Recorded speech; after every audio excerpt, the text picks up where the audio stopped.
There you are. You ready for this? Let's go. She goes, let's go. You're so awesome. You're so awesome. Today, we actually have a lot, don't we? Yeah. We Good stuff. really do. We have a lot to talk about. So without further ado, let's get into it. I get to do the show with you again. Hold on one second here for a second. Let me do something here. And we'll be able to do something here. Hold on. There we go. What I need to do is I need to put a few things up on the screen because we're going to talk about some things, well, would take an entire show to talk about. We're going to try to squeeze some of those in, right? That's what we're going to do. This is the quietest I think I've ever seen you. I know. I'm just over here freezing my butt off. That's why I look like a hoodlum.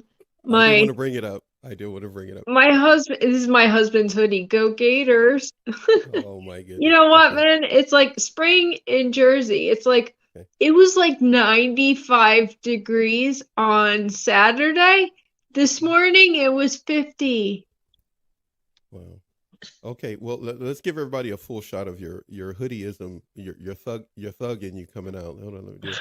Can they see it a little bit more? Look at the thug in you. There you go. You gotta show that. All right. Ironically, yeah, it's Gators, and ironically, I bought it for him. Yeah. Well, he's a big Gators fan. When you're in love, you end up wearing what the other person wears, except, of course, hopefully, and it's so cozy. Not wearing a dress, but okay, you're cozy. But now we got to we got to talk about the people who make us uncozy. So here we go. We're gonna start it off. I'm gonna put it up on the screen.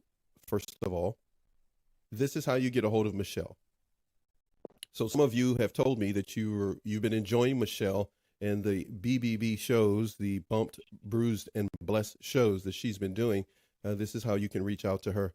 She's available to you on Instagram, my friend, as well as YouTube. Our live shows talk about subjects that often people have to get prepared for, and then they record them. We just have a conversation. Yeah. Today's conversation is essentially about, we're going to start it off with this. Toxic bullies. Could you do the viewers and the audience a favor? Let them know what it means to you when you talk about toxic bullies. Narcissists as a whole. In one word, they're toxic bullies. We move on to the next one. Okay, the next one. No, I'm just kidding. So toxic bullies. If you had to describe a scenario for someone to get an idea of what a toxic bully will do in the family or outside the family, pick whatever you wish. Describe a scenario that shows what a toxic bully is. Yeah, unfortunately, I have experienced it from every angle, and they are among us out in society. Unfortunately, I was raised by a narcissistic mother and enabling henchman father. And then I, like most children of narcissists do, I gravitated to a narcissist later in life. Unfortunately, I was engaged to that piece of garbage. Thankfully, my husband and I reunited after I was discarded by that creep. But toxic bullies are so severely disordered themselves that I speak about this often with, when people question me in terms of, I'm like the expert on narcissists over here. But when people talk to me about I say, it's one thing to have issues. We're all dealing with something. No one is perfect. But when it comes to narcissists, the problem that I have, the bone that I have to pick, is that these people fail to acknowledge their issues. They instead project their anger out onto everyone around them. And it's like they're trying to make everyone else pay for their misery and their resentment. And I've witnessed it as an outsider, as an insider, and it's hard. It's heartbreaking. And what they do is they tear you down psychologically, very insidiously, covert, and they turn you against yourself. They make you question yourself. For example, I have one of my dearest friends is in the process of separating from a narcissist that she was unfortunately married to, and she's finally coming out from under it. Thankfully she has me there to infuriate her along the way, to pour gasoline on her internal fire that's burning, fury against this creep. But she just finally said something that like really choked me up this weekend. She was like, there's not a damn thing wrong with me. And I'm like, absolutely not. And that's why narcissists target their victims, because they actually want to emulate their victims. Narcissists go after people that they want to essentially they want something from you. They want to take your greatness, your goodness, your good heart, your self-confidence, your assertiveness, all of those things they want for themselves, but they know that they have this severe inferiority, inadequacy complex. So they're so twisted, they feel like, oh, if I take this person out, it somehow builds them up. It's a great quote that Let me ask you this. I'm picking, as you know, phrases that I have seen on your Instagram page and so forth.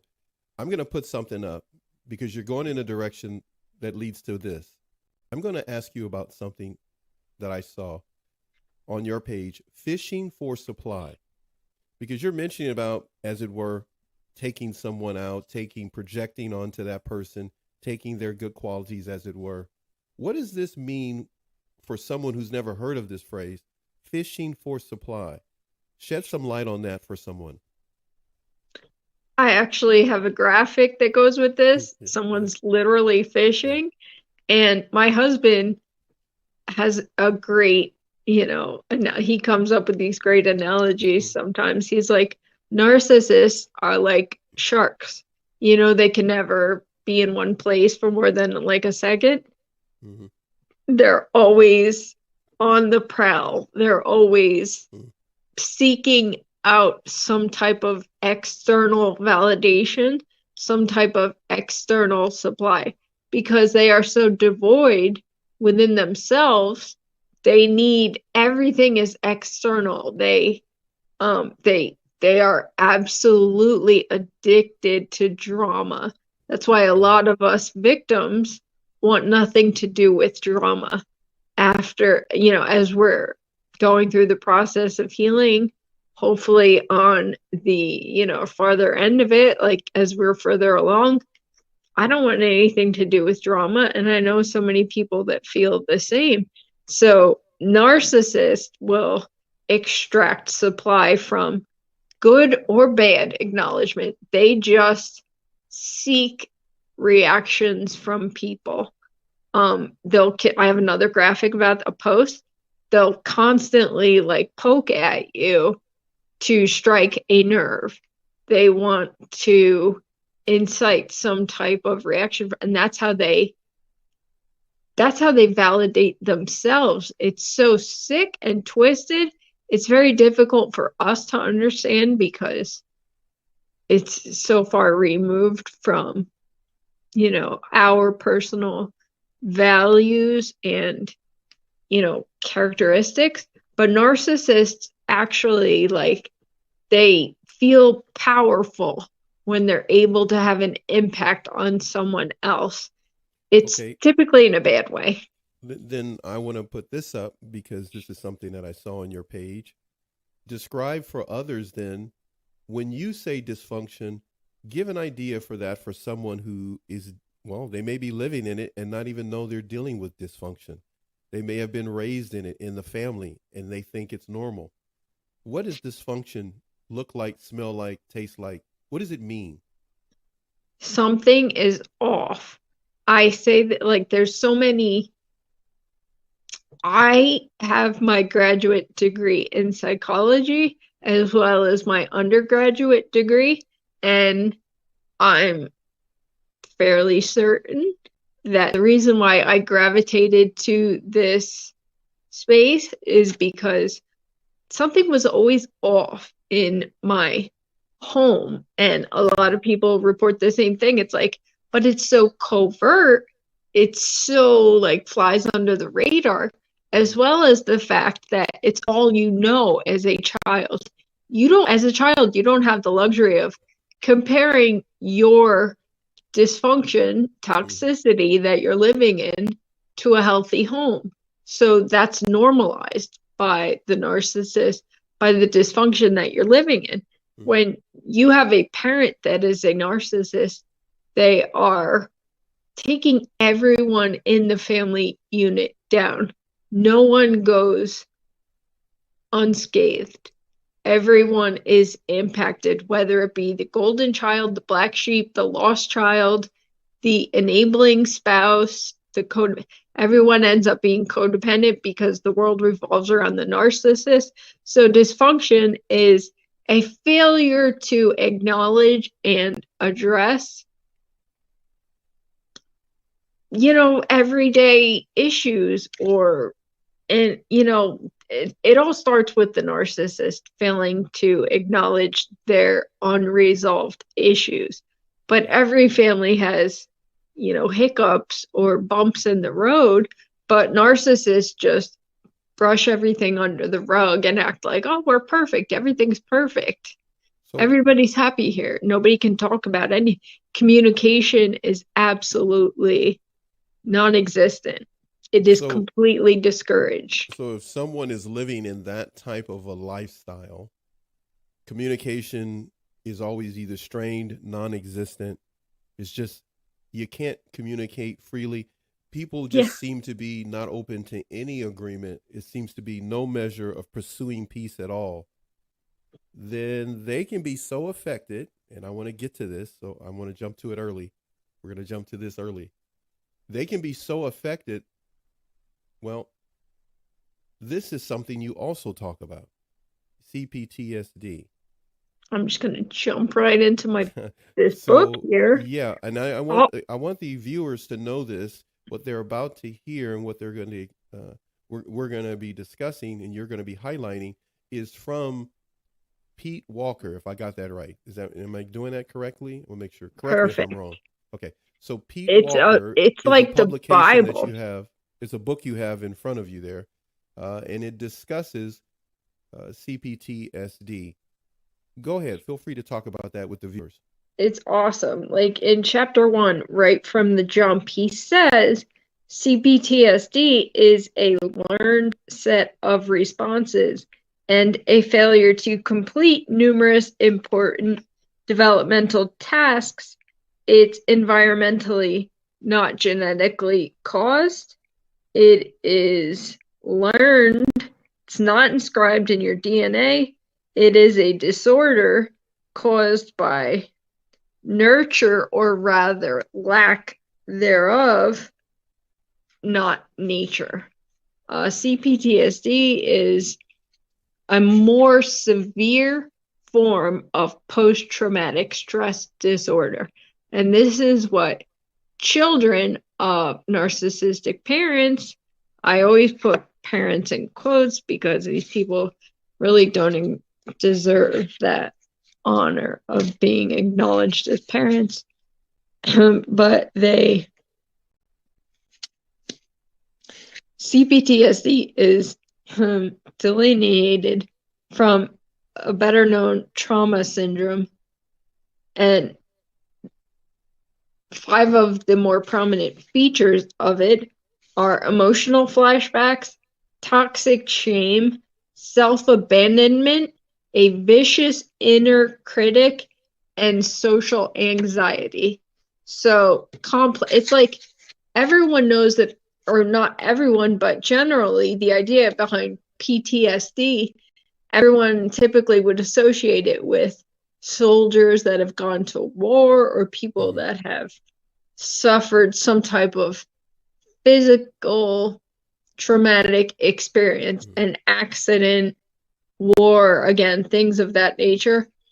It was typically associated with soldiers historically, but Pete Walker put the complex with it because as children of narcissists, as I was saying, it's like they instill this terrible toxic programming within you.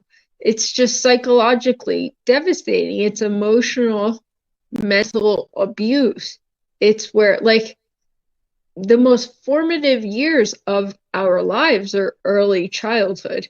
So up to the age of 7, we're just sponges. We're just absorbing everything around us. We're in that theta brainwave state. So everything that we are told, everything that we are surrounded by that is normalized, that's what stays with us. And this is a time that should be, we should be establishing healthy dynamics, healthy relationship patterns, healthy beliefs about ourselves. Parents should be reinforcing and instilling confidence in their children. And instead, they are completely sabotaging us. If you could, I do want to take a look at a posting that you made. I'm glad you brought out that information there from Pete Walker. His book is focusing on CPTSD.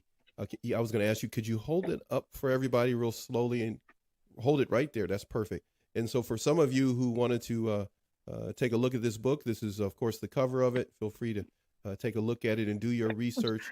And so you can, no, it's perfect where you had it. That was beautiful. That was good. But I do want to talk about, I want to move to this right now. It's a posting that you had. Toxic cycle. Actually, it's a really cool posting. So let's see here how I'm going to do it here. Let's do it this way. Let's bring it in like that. And let me go ahead. We're going to talk about the toxic cycle. This is one of your current posting, I think. Pretty much. Literally this morning I put it up. Yeah, okay. I got too many things in my small little brain. I forgot that quick.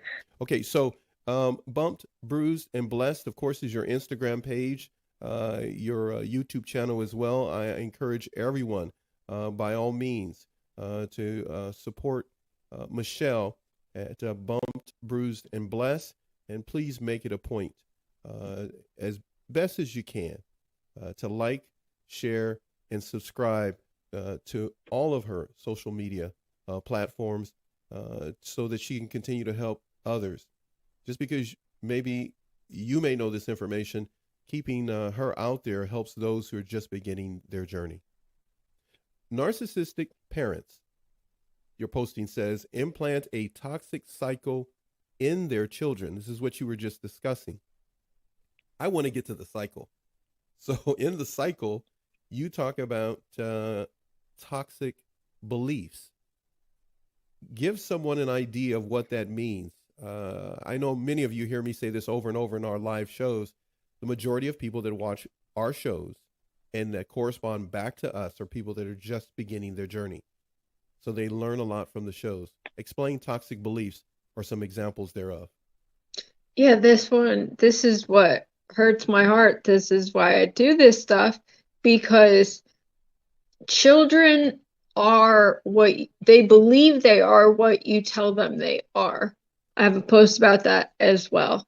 As I mentioned, up to the age of 7, we are in a theta brainwave state. So what that means is that we're just absorbing everything. We don't have any autonomous thoughts yet. So when you have a narcissistic parent, they're constantly putting you down. They're constantly making you feel like you are some type of burden, because that vilifies you and victimizes them. And that is the tried and true narcissistic narrative. By them always being the victim, they always get the attention, they always put other people down, and they even do it with their own children. It's deplorable. So they make you feel like you're a burden, you're a bad kid, there's something wrong with you. Like, I've heard people even say that their narcissistic parent will complain and say, oh, you were the worst baby, or you wouldn't stop crying. Like we had no control over how we were as babies, as infants, but they just set the stage to constantly be condescending, to elevate themselves. So that's the part of toxic beliefs, is that they're always making us feel there's something wrong with us, because they are not strong enough to look in the mirror and to identify their own unresolved issues. So they project, it's something wrong with you, it's not me.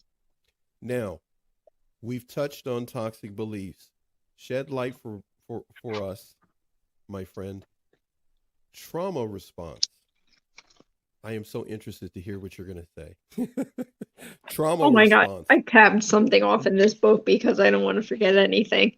Typical trauma responses are fight or flight. Like, we know that's our sympathetic nervous system is designed to respond to imminent threats by fight or flight. You're either gonna,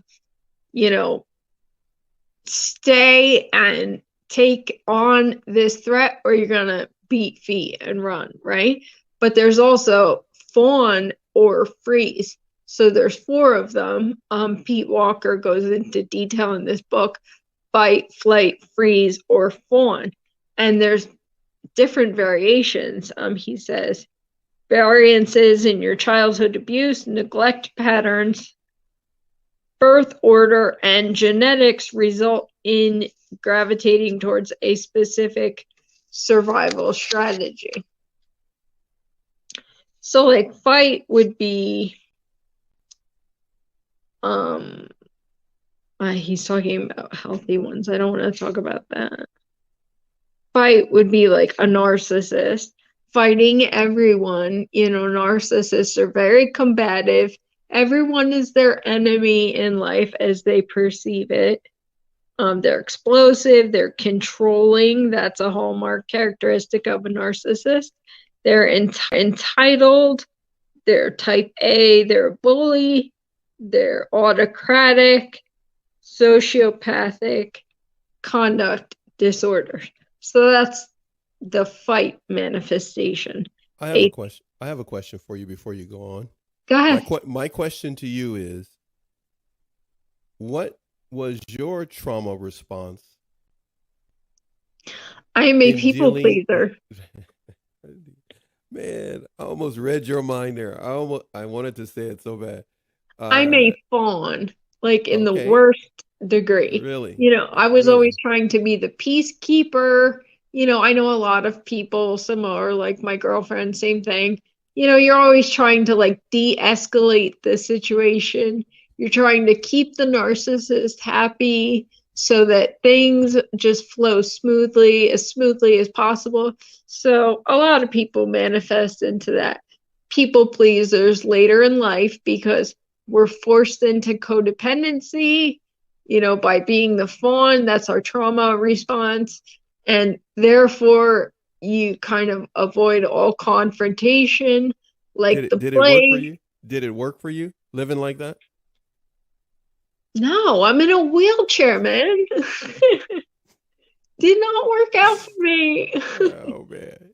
Suppressing any of you gotta feel it to heal it. That's one of my YouTube videos. But you have to feel it to heal it. You have to process all of these things. Acknowledge, identify, go through these things, instead of suppressing it, because that's what I was taught to, that's what we were all taught to do, really, by narcissistic parents, because you weren't entitled to your own feelings, because that is detracting from the narcissist. And they're always, the main star of the show. So you can't feel anything. You can't be angry. You can't be sad, because that takes away from their attention. Okay, now we've talked about toxic beliefs and trauma response. Tell me how the self-sabotage part of this toxic cycle, how does it come into play when it comes to self-sabotage? How does it It's kind of like into the first two? It's like a self-fulfilling prophecy, because you have this foundational belief that you're bad, that you're going to screw up, everything you do is wrong, and you can't do anything right. So by kind of defaulting to our trauma responses, whatever it is, you're going to shy away from your strengths, your individuality, really the things that led the narcissist to target us to begin with, our endearing qualities, like having a good heart and being kind and compassionate. Like, these are the things that we were taught not to acknowledge, really, or to even let come through. So we end up self-sabotaging ourselves, even when the narcissist is not in the picture, because they set the foundation in our minds to fail. They were trying to intentionally sabotage us from the jump, but at some point they remove themselves from the equation. We sabotage ourselves without them. Okay, I want to lean into that last part you just said, that we can start to self-sabotage ourselves. You said, so if we have good qualities and we're around toxic people and we've leaned into the toxic beliefs and we're going through this toxic cycle, are you saying then that we're in a situation where we will start to play ourselves down, even our strengths? We will ignore the accomplishments we have just so that we can keep the peace. We're almost making ourselves invisible. 1,000%. I love that you said that, Paxton, because wow. I have t-shirts about this, actually. It's like, I will not, like, part of healing is realizing that you will not shrink yourself anymore to accommodate their insecurity. Okay, And I'm sorry. I am so sorry. Time out, as I often do on my shows. You got to repeat that. That was very good, my friend. We will not, did you say shrink yourself? How did you say that? Say that, please. I have it as a post on my Instagram. I also made a t-shirt out of it. I like it so much. On my spring site, I will not shrink myself to accommodate your insecurities. Love it. Love it. Awesome. Thank you. Awesome. Yeah. Okay, that was self-sabotage. You were going to say something else before we move on to the last one. Go ahead. Just that this gets me bad. Marginalization and trivialization, because that was used against me, I think, more than anything in life, like downplaying my accomplishments. And I mean, shoot, it was done to me recently by a peripheral narcissist, which I have referred to in YouTube videos as well. But it's like, I had a lot of things to be proud of as a young person. I still do. My family is amazing. But like, even, for example, I was talking about this with Joe the other night, my husband. Like, they downplay everything that you do because somehow it threatens them, narcissists. So they will downplay everything that you do in order to elevate themselves. This quote that I was going to say before, it's one of my favorites. It's by Paramahansa Yogananda. Small people cut off the heads of others to make themselves taller. Wow. Narcissists, Wow. man. Wow. But they will constantly, like, just trivialize, marginalize, like just shrink your accomplishments because they can't acknowledge them because it's something that they did not do. For example, when I got my master's degree, you know, like the golden boy in my family, you know, she was always trying to put him on some type of a pedestal and, you know, push me down in the process. And I had like an educational scholarship to school. I was playing sports. I was living my best life, doing amazing things in spite of all of their toxic efforts. But the narcissist would always be like, oh, your brother, he's so smart and this, that, and the other thing. Like, meanwhile, back at the ranch, there's me that was diagnosed with MS. I was working like 3 jobs at once, supporting myself, living on with my friend off campus, you know, but I was supporting myself, diagnosed with MS, and completing my master's degree. And nobody acknowledged it. And I remember when I graduated, I actually said to them, like, are you going to have a party or something? Because, you know, somebody sneezed and they were always looking for an excuse to have a party because they were so bougie and they were always looking to flex, you know, try to act like they're so happy and that whole facade, maintain that facade. And I remember the narc mother was like, I guess, yeah. And I was like, wow, okay. You have survived a number of different aspects of life. But I couldn't see, as I reviewed this, I couldn't imagine in my mind's eye you opting to just isolate yourself. But yet here's the word isolation as a part of this toxic cycle in this posting that you made, as you mentioned, today, this posting, narcissistic parents implant a toxic cycle in their children. We discussed toxic beliefs. We discussed trauma response. We discussed self-sabotage. Now, I've had isolation there up on the screen. Describe how this is a part of this toxic cycle. First and foremost, narcissists will always, I'm like getting lucky, did again. Narcissists will always isolate you. I got you. Hey, I got you covered. I know how to just come in and put some water on it for a little bit, and I take over. So loud, man. Go ahead. So go get to it, Michelle. Go on. Release the hounds. Okay, go ahead. It's me over here I'm very passionate about this. Go ahead. Narcissists will always isolate you so that they can target you uncontested.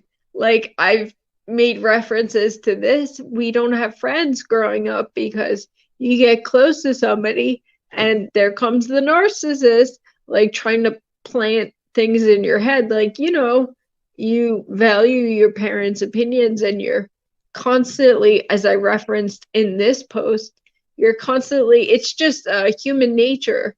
It's an inherent motivator that we have to seek our parents' approval.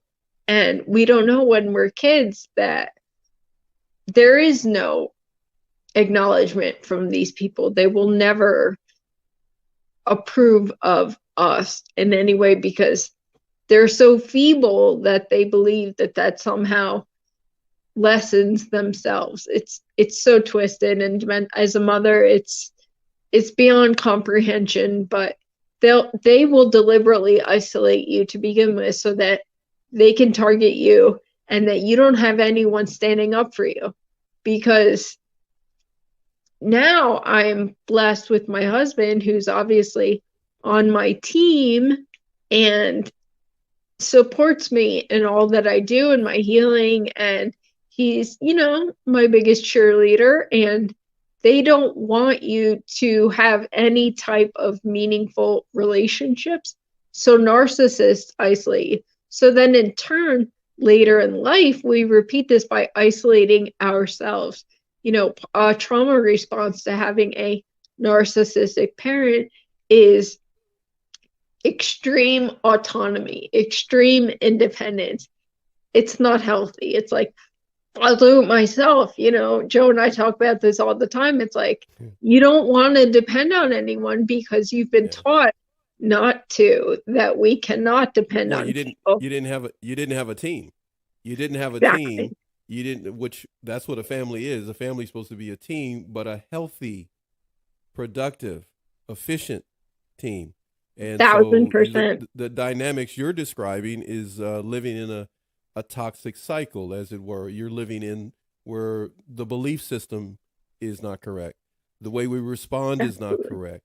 We have a tendency to lean in towards sabotaging instead of building up and, as it were, appreciating the good things that we do. Those things are not applauded, which means a person is not going to be social or social in a healthy way. They're going to find when they have troubles, they feel better off isolating themselves instead of seeking help or seeking support. It's an amazing Exactly. post that you have. There's so much in there that can be dissected. I hope everyone will get a chance to take a look at it. I need to do this. Let me get this out of the way here, and I need to move this. Okay, I have something for you. We are nearing the end of the show. And I have something for you. I've been waiting to do with you. Well, here we go. You're going to get tortured now, so you're just going to have to take it. Okay, so here we go. Again, just as a reminder to everybody, this is the posting. You can go take a look at Bumped, Bruised, and Blessed. Feel free to take a look at it, her Instagram page. Again, like we always say here at Narc Abuse TV Network, pull out what works for you, and that will help you in your journey of recovery. Recovery is way more important than revenge or resentment. You'll work things out better, focusing on the recovery part. Michelle, I am always happy to have you here. Michelle's good. Go ahead, lay into something before I put something else up. Go ahead. Let me get this out. I have to. I was just saying to my beautiful friend that's going through it right now with the aftermath of the narc, and my husband and I say, karma is a beautiful bitch. Excuse the language. I got a family show here. It's not a bad word. It's a female dog. Okay, whatever. Okay. But karma, Try to clean it up. it just takes out the trash, man. Narcissists are their own worst punishments in life. There's nothing that we need to do, man. It's just they live their own misery. They reap what they sow. Sorry, go ahead. So a person now who finds themselves in a toxic situation, they will have some tools to keep in mind. But here we go. This is kind of like game time. This is a game that I actually have, and I've already used it a couple of times, but I don't believe that I've used it with you. And if I did, it's because I'm senile. So here we go. Fair enough. I'm gonna put something up, and I want you to take a look at it, and I want you to choose one or two different points out of it, and I want you to just have at it. Just pick something that you see that you like and want to talk about. Here we go. Toxic family members. It lists 5 different aspects that come into play. Look at them, if you could, please, my friend. And whichever one you want to pick and talk about to shed some light on this, feel free to do so.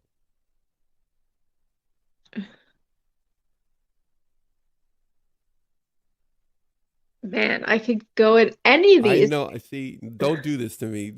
I can't Stacey, be here all no. day. This is free TV. I can't be here all day. I have to go get my tan today. So Fair enough. No, just joking. So pick one or two that you want to talk about to give some encouragement to those who are dealing with toxic family situations.